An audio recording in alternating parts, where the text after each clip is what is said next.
And going back to that acquisitions fee as well, I want to touch on the importance of that because you've seen it, I've seen it, and everybody that's watching or listening to this has heard some of their favorite people talk about it in a couple different ways. But one of the things that I noticed, especially with some of the more popular funds that are out there, not saying any names, but you'll own a few businesses, right?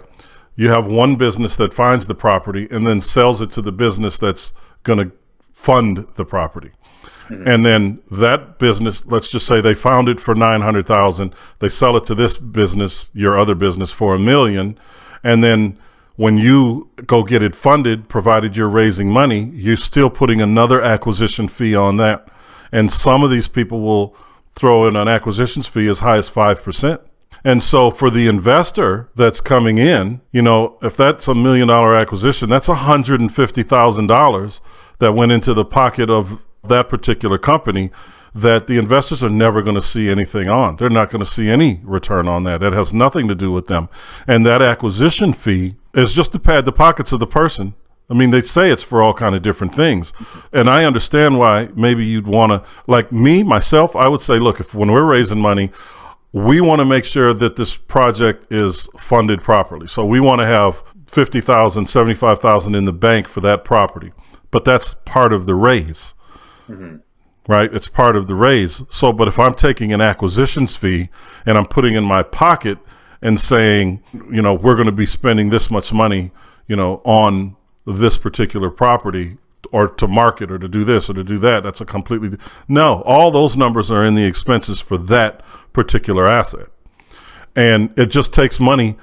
It takes future money out of everyone's pocket, including yours as the principal. And what could that $150,000 actually be worth 5 years from now, 7 years from now?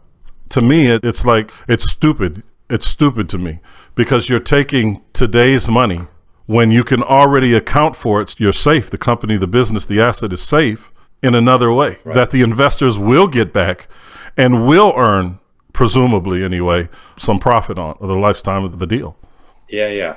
Siphon off. I mean, money grows, it compounds, right? So any cash that you take out today is worth a lot more in 5 to 10 years, especially if that cash grows at 15 to 20%. And I mean, I do want to voice over where, I mean, obviously as a general partner, I know how much time and effort it takes into getting great deals and finding the right teams and, raising the capital itself. And so it's all subjective.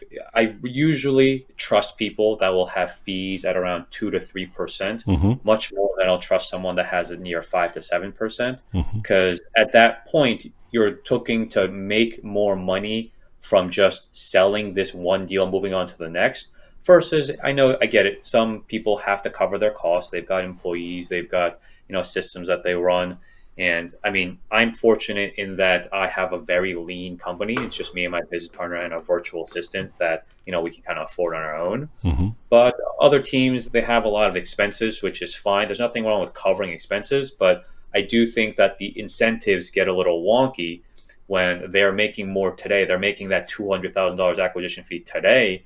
And why would they care about managing this one deal when they're not going to make money for the next 5 years instead of trying to sell the next deal and getting another $200,000. So that's always the incentive misalignment that always exists with big syndicators. Yeah. So I don't think there's inherently anything wrong with covering your expenses or getting paid for the time. Like everyone should get the money that is worth their value. But if you're a passive investor and, you got to just be able to read in between the lines and kind of see what the general partner team is looking to charge you and trying to think through why that might be the case, or if that might mean that they're less incentivized to make this specific asset, which you're investing into, perform to its peak potential. I'm giving you everything you need to find success as a real estate investor. So make sure that you subscribe to this channel and like this video. See you later.